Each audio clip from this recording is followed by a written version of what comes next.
Oyo State, Team Oyo State. And following platoon is Team Yobe.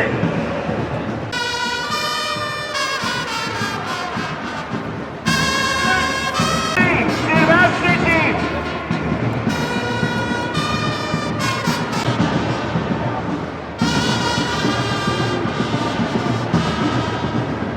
Well, this is the very first national para sports, and like I said, it's trying to bring the mandate of the Ministry of Youth and Sports in alignment with the vision of Mr. President.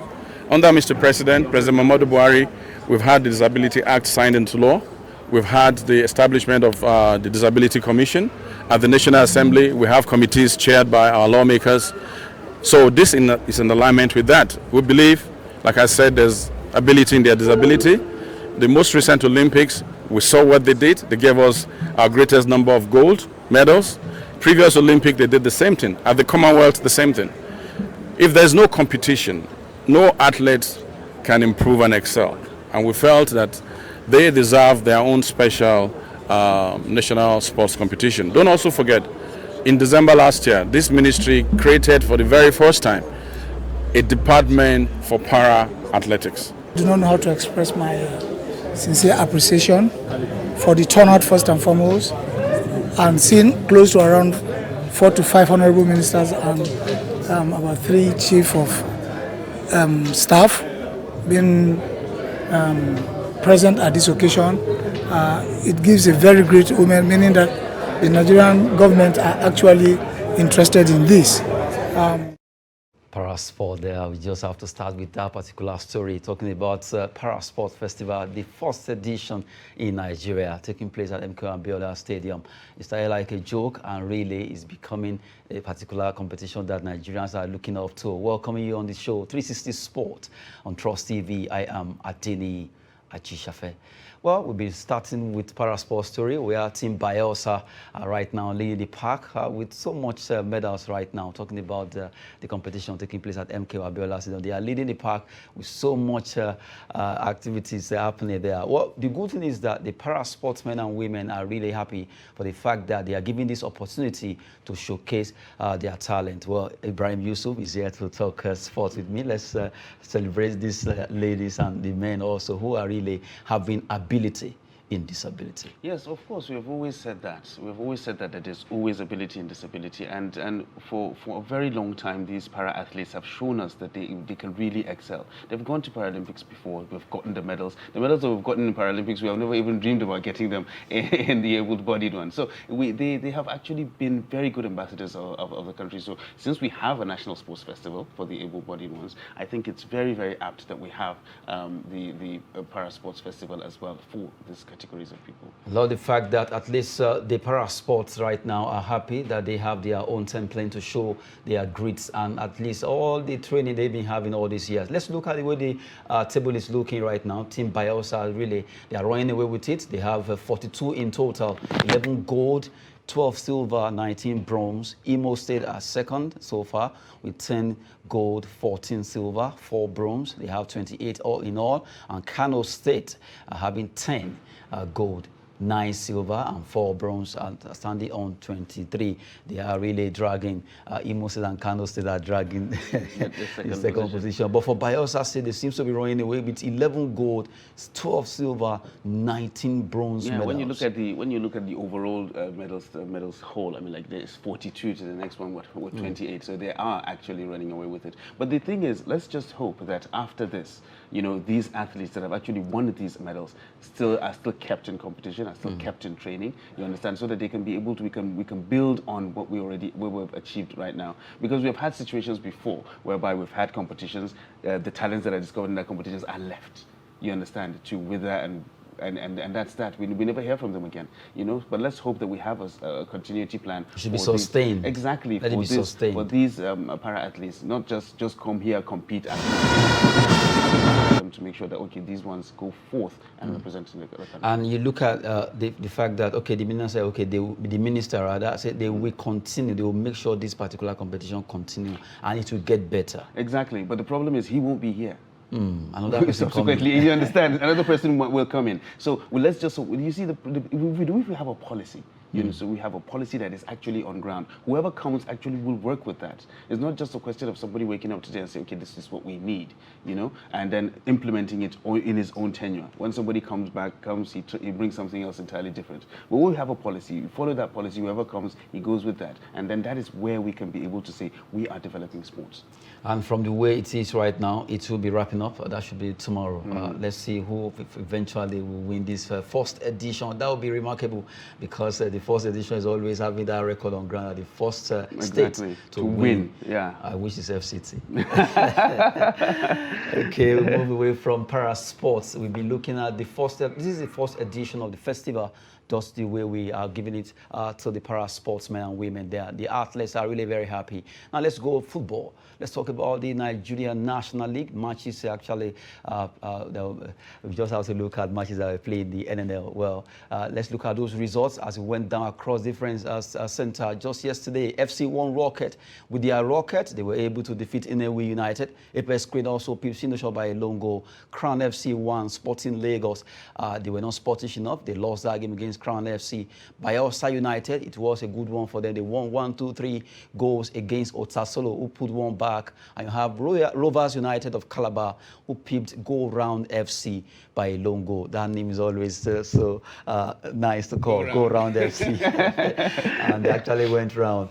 They lost that game against Rovers of Calabar there. You look at the way the table is right now in the Nigerian National League, the Group B2, the table, as we look at how the table is right now. Well, for Go Round FC, they are really topping, despite the fact that they lost that game. They have 18 points. Warri Wolves are second. Rovers that defeated Go Round FC are standing third with 16 points. You have Crown FC of Ogumosho with 14 points. They are standing fourth. Sporting Lagos, they have 14 points and they are standing fifth. FC1 Rocket, with their record right now, they are on 6th position. Bayelsa United winning 3-1. They stand 7th on the log. They really jumped out from the red zone. They were actually in the red zone before, but now they are out of the place. They have Inewi United, Ijebu United, Apex Crane, Otasolo FC of Lagos, Abia Comets, and Sinosho. Those three teams are down the log with 12, 11, and 5 points apiece. Well, it doesn't seem like the last team on that log actually has anything to do. Right? They have just 5 points. They have just 5 points. But they have 2 matches to play, or rather, they have about, that should be like 4 matches. Yes, well, they have 4 matches to play. 4 games in hand. So yes. If that's a potential 12 points. So maybe they might be if able they to can get win something all out of the it. 4, those matches they have at hand, they can win all the 4. That's 12 that's points. a potential 12 points. But is it guaranteed that they will win 4 points? Well, if you look at, if we just looked at the results of the matches that actually happened, what struck me there was no away win. Entirely. So if they have away games in those 4 matches, then most likely they might not be able to get it. You understand? But it does look very grim for them. At least at this point, they're having 5 points. It's not really fantastic. I think in NPFL it's easier now to have away win, but yes. in NNL and NLO it's harder. It's very difficult. Yeah, we actually talked about that. I've been like in the NPFL now. We're growing. We're growing into the fact that we can actually believe teams can go away, get very, very good results, and nobody gets beaten. You understand? Yeah, I remember that. Nobody gets beaten. But if no one wants to get beaten, that's the ref at the center of it all. Exactly. They should also try to officiate to well. up their own game, yes. But sometimes, the problem is we shouldn't blame the referees as well. We have a referees association, we have the football association themselves. They have to.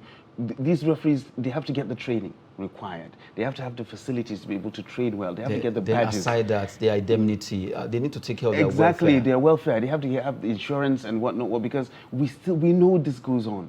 These things actually happen, and once they happen, it's the referee that gets it. So maybe these things should actually be looked at as well, so that people might be even encouraged into going into refereeing. You know? Like you. Okay, let's move away from talking NNL there. We just have to look at our second tier league where matches were played and some right now are actually moving away. We moved to MPFL just as we have the result there. Rivers United right now, they've won their game. They won their game against Katsina United by a lone goal. Good one, courtesy of Onoja Joseph, who scored for Rivers United at the dot of the minute, 98th minute. He was able to score that goal. And Katsina right now, they lost that game against Rivers. Rivers they really show class. Just like you were saying, this is a win away from home. Exactly. A good one for Rivers. Now, if you look at the way the table is, Rivers really, they've done well. They have 49 points now, 4 points ahead of Plateau United. You know, in their day 22 game that they played just yesterday. Good one for Rivers, who are really doing well. For Katsina United, right now they are not finding easy. They are standing 19 on the log. And for their new coach who just came, talking about Abdallah, that is like a baptism of fire from Rivers United. Yeah, well, I think it's it's a new manager. He's come into a new team. He has to settle and figure out what he needs to do, and they're not actually doing well. You know, they're really not doing well. So it's psychologically the players are down. He needs to pick up the players, get his tactics right, and then maybe he might have the few games that are left to be able to turn things around for them at Katsina. But right now, it's not looking fantastic. But if we go back to that table, you look at the fact that Rivers United, they really show class because now they've upped the game again by extra 4 points ahead of Plateau United, 45-49. So it means at least whatever happens now, Plateau need to win 2 games or win one, draw one. Yeah. That's if Rivers they need to slip up twice. They can slip up twice, then that will give them a chance. For them to be caught. You know, so I've actually managed to create that buffer, you know, between them and the chasing pack. And as you can see, that they're actually trying to run away with it as it is. But Plateau United are keeping pace. And, 16 matches to go now. 16 matches to go, and from the way it is, it's almost 16 matches is a lot of points. A lot of games. A lot of points. But lately, a lot of football pundits in Nigeria have been talking concerning this league that Rivers United seems to be really prepared this season. Stanley Eguma and the entire technical crew of Rivers United are really getting it right. You know, the thing is, there's this thing about the Nigerian Professional Football League that everybody talks about is the people who are willing to invest, the people who actually have the money to invest. Those are the ones who are going to actually get it, because you can be able to go around the league, pick up the best players, pick up the best coaches, have the best facilities, and then you can be able to push forward and do what is required. We've always said this: we lack the necessary investment in our league. The investment is actually not there. So that's why we're having the problem of quality and what. If we can have 5, 10, a lot of teams that actually spend a lot and invest, we can be able to make a difference. Okay, now we've been looking at least the MPFL, where Rivers United, they were able to do well in an away game. They won against Katsina, and now they up their game in the MPFL table with 49 points after day 22 in the MPFL. Let's go on a short break. By the time we return, we have much more for you.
Good to have you back, at least to allow you to have some feel of Nigerian football. Well, let's go international. It was a big night for UEFA Champions League teams, Man City, Atletico, and not forgetting Benfica, Liverpool. But we start with Atletico. Atletico Man City ends in brawl as City faces Real in semi-final. This was a match that a lot of people were commenting. They've been commenting even up till now concerning this game. Guardiola, Diego Simeone and all that. Well, joining us right now to talk Champions League is Nazir Jamajo. Good to have Nazir. Yeah, good morning. Good one. And Ibrahim, let's look at yesterday when you were talking about this. You and Emmanuel nearly threw blows here. So now let's look at it again. For that game, Man City Atletico, at the Wanda Metropolitano, it ended 0-0. But on aggregate, 1-0 for Man City. They scaled through. They are in semi-final now. They'll be facing Real. But after that game, or during the game, everything was just... Everything went haywire. But, you know, the thing is, that's the kind of passion that we want to see in football. Seriously? Yes. Has Diego Simeone give you some money? Yes, that's the kind of passion that we want to see in football. I mean, like, Atletico had everything riding on that game, and you could see that they were actually determined. They had the grit to actually come there and try to get something out of it. Really, it take nothing away from them. People complain that Diego Simeone is killing football, he's playing 5-5. It doesn't matter what he plays. If it is effective, if it gets him what he wants, then But he didn't get him what he wants. Exactly. You can't win all the time. You can't win all the time. Even the Manchester City that goes with their gung-ho attitude all the time, they don't win all the time. They don't win all the matches.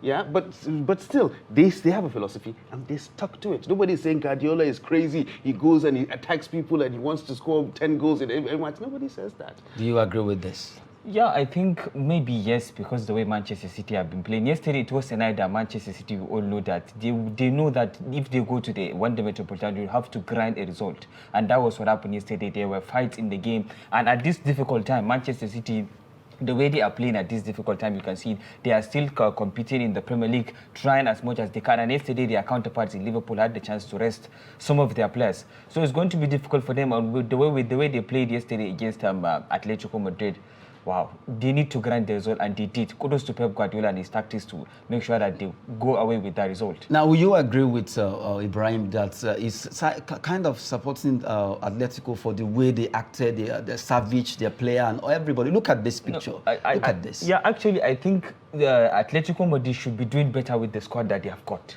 They should be doing better. They shouldn't be fighting. Yes, they should be playing football. Yeah, I think the way that is not fight. That is heart. No, it is not heart. That is determination. Football is not about doggedness. Yeah, that is grit. The thing is, in Italy, we call it grinta. Whoever knows how modern football, the modern style is, if you sabi, you can play and play. Exactly, and that's just it. That's the tactics. Football is not the part that, the way they played at the Etihad Stadium, when you look at it, they played in 5-5-0, as Kevin De Bruyne has said. Exactly. That's the problem. And that works for them. If it works for them, now who is in the semi-finals? Now who is in the semi-finals? And what did playing tiki-taka get Barcelona? Where are they now? They've won everything back in the days when they were playing the tiki-taka. That is when they are playing the tiki-taka. Right now they are not playing the tiki-taka. No, right now they are not doing it. Right now they are not doing it. Playing the entertaining football that you guys want. Now that Xavi is back at Barcelona, look at where they are going. They are 14 games unbeaten and they are still competing in the Europa League. And then the Europa League, exactly. Yes, they are competing. Is that where they want to be? No, it's not that Xavi was not there when they... Ibrahim, from the way it is, despite that negative football tagged, they didn't qualify. Yeah. They did not. They did not. Man City, despite the fact that Atletico threw everything, fights, arguments, red card, everything. Yeah. Man City scaled through. Exactly. What's your point? In football, like any other sport, you need your tactics right, and then you need a little bit of luck on the day. It happens. Everybody needs a little bit of luck. No matter how good you play, when you are tired, no matter how bad you play, you need a little bit of luck. Like the way that, when you win. Unfortunately, when you win for Atletico Madrid, they didn't get the bit of luck that they needed. But it wasn't because they lacked the desire. It wasn't that they lacked the passion or the grit to actually go out there and get a result. They just couldn't get the rub of the draw. That's all. And it happens in football. When we were all hailing Chelsea came out, they played the blinder, they did this, they did that. At the end of the day, they didn't win. But everybody was happy that Chelsea came out and they did this and they did that. Atletico Madrid came out and they fought what they knew how to do. And they did exactly what they tried What to about do. that But savage unfortunately, it didn't behavior, work. the way he dragged Foden on the ground and also It trying was, to... it was gamesmanship. It was all gamesmanship. The way that Foden Grealish laid on the ground trying to waste time and slow the game down. That was exactly how Savage came in with the grit and dragged him down. Talking of the luck that he has said, when you're talking about luck, like the way Manchester City and Liverpool have done it this season, when you're talking about luck, you have to win loads of games on the spin. And then maybe, I think the last time Manchester City had something like this when they won a lot at the start of the season, I think at the start of the new year when they played Arsenal, they suffered in that game, and at the end of the day, the luck was with them and they won. Liverpool had something like this against West Ham. After winning 7 games on the spin, they had played against West Ham a very hard-fought win. That is luck. When you win a lot, the fatigue is there. You have to rest for some time on the field, and that is when the luck will count on you. And for the way he's talking about what Savage did, and what, at the end of the day, they were wasting time for nothing because they were the ones trailing in the game. At the end of the day, they were out of the competition. There were fouls completely in the game, cuts on the players, and nothing happened. At the end of the day, it was Manchester City who benefited. The only loss that Manchester City gained yesterday was that some of their big players, the likes of Kyle Walker and Kevin De Bruyne, left the field limping. City were the ones wasting time. That was why Savage was actually angered by the whole situation. They were the one wasting time. Atletico did not waste time. What Felipe did was why would Atletico waste time when they needed the goal? That caused all that fight. What Felipe did was the thing that caused all that fight in that game. That is the gamesmanship that we're talking about. Football is fought on the pitch as well as on the bench and in your head.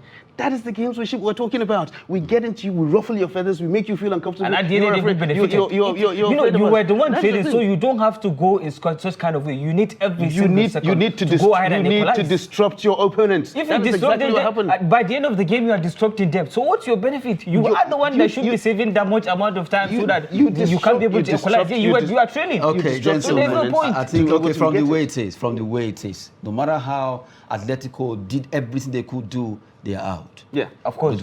Good one there. Yeah, just like Bayern Munich is out, just like PSG is out, just like PSG is out, just like Chelsea has gone out. We have to take the last one. Talking about Liverpool, Benfica, good one for Liverpool. They were able at least to register. It's now 6-4 aggregate, and they qualified to face Villarreal. A good one for Liverpool. They showed that really they never walk alone. They played that game 3-3, but the first leg actually distinguished them from against Benfica. Congrats to Liverpool, and also congrats to Man City.